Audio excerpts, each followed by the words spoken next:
l'histoire d'Ebola.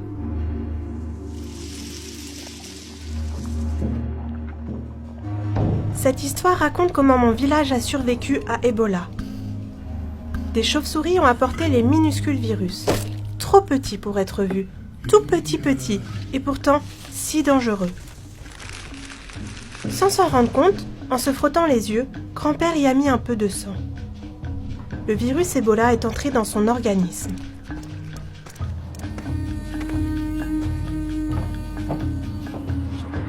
Les jours ont passé, et puis grand-père a eu une très forte fièvre et s'est senti tout faible. Nous avons pensé que c'était le paludisme, mais son état a vite empiré.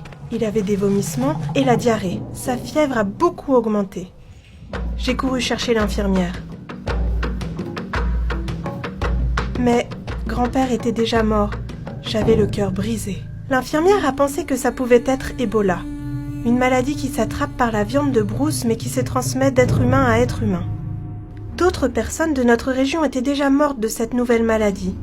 Il fallait que nous comprenions cette maladie et que nous suivions les règles, sinon elle pourrait continuer à se propager et à tuer d'autres personnes. L'infirmière a expliqué qu'Ebola se trouvait dans les liquides corporels d'une personne malade d'Ebola ou qui en était morte. Dans la sueur, les larmes, le mucus, la salive, le vomi, la diarrhée, l'urine, le lait maternel, les sécrétions sexuelles et le sang. Quand nous touchons les liquides corporels d'un malade, le virus Ebola peut pénétrer dans notre corps par de minuscules blessures de notre peau ou par nos yeux, notre nez ou notre bouche.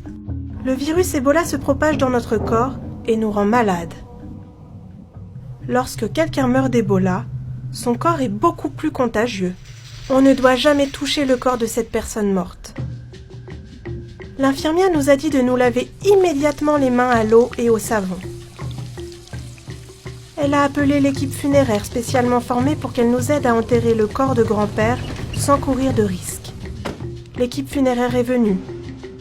Les membres de l'équipe nous ont réconfortés et nous ont expliqué ce qu'ils devaient faire pour nous protéger.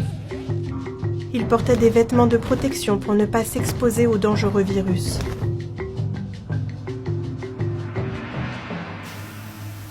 Ils ont pulvérisé de l'eau de javel dans la chambre de grand-père et sur son corps pour détruire le virus Ebola. Ils ont placé son corps dans un sac pour protéger tout le monde. Pour empêcher Ebola de se propager, absolument personne ne doit toucher le corps de quelqu'un qui est mort en présentant des signes de la maladie. Ils ont aussi brûlé son matelas, sa literie et ses vêtements, tout ce qui pouvait contenir le virus. Tout ce qu'ils ont fait, ils l'ont fait pour nous protéger. Il aurait été trop risqué de suivre toutes nos traditions. Mais nous avons quand même rendu hommage à grand-père à ce moment-là. Notre chef a réuni tous les villageois après la mort de grand-père. Il nous a expliqué qu'il était normal que nous redoutions Ebola, mais qu'en faisant confiance à nos agents de santé et en suivant les règles, nous pouvions arrêter la maladie. L'infirmière nous a expliqué que lorsqu'une personne a des symptômes, comme la fièvre, il ne faut pas la toucher.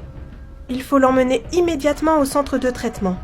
Elle aura ainsi de meilleures chances de survie et ne propagera pas Ebola. L'infirmière nous a conseillé de nous laver très souvent les mains à l'eau et au savon, tous les jours. Le village entier a accepté de suivre ces règles.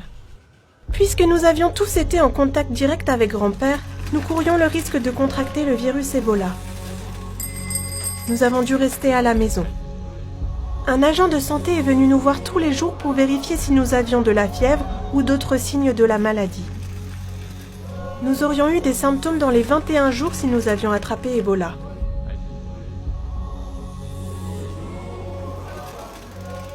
Plusieurs jours ont passé et j'ai pensé que nous resterions tous en bonne santé. Mais un matin, j'ai trouvé ma mère brûlante de fièvre. Je savais qu'il ne fallait pas que je la touche. Elle était contagieuse maintenant. Mon père est rentré. Il m'a dit qu'il allait emmener ma mère à la maison de notre oncle, dans le village d'à côté. Il avait peur de l'emmener au centre de traitement, il craignait de ne jamais la revoir. Je savais qu'il fallait que je les arrête. J'étais jeune, mais je leur ai tenu tête à tous les deux.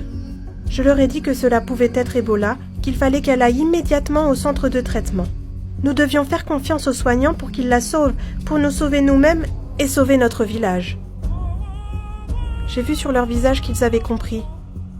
En se sauvant, on ne pouvait que causer d'autres morts et d'autres souffrances. Les tests ont montré que ma mère avait bien le virus Ebola. Ils lui ont trouvé un lit.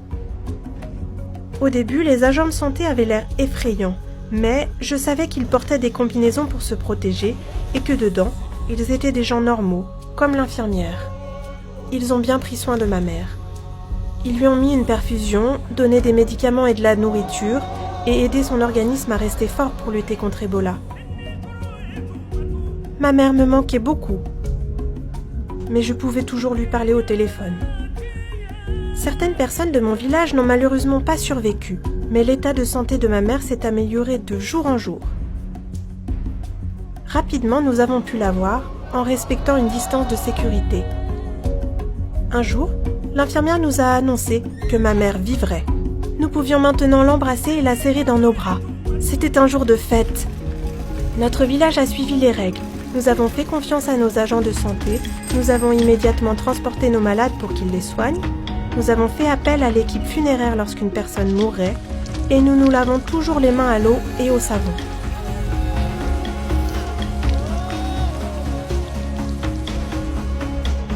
Mon village a survécu à Ebola. Le vôtre aussi peut le faire.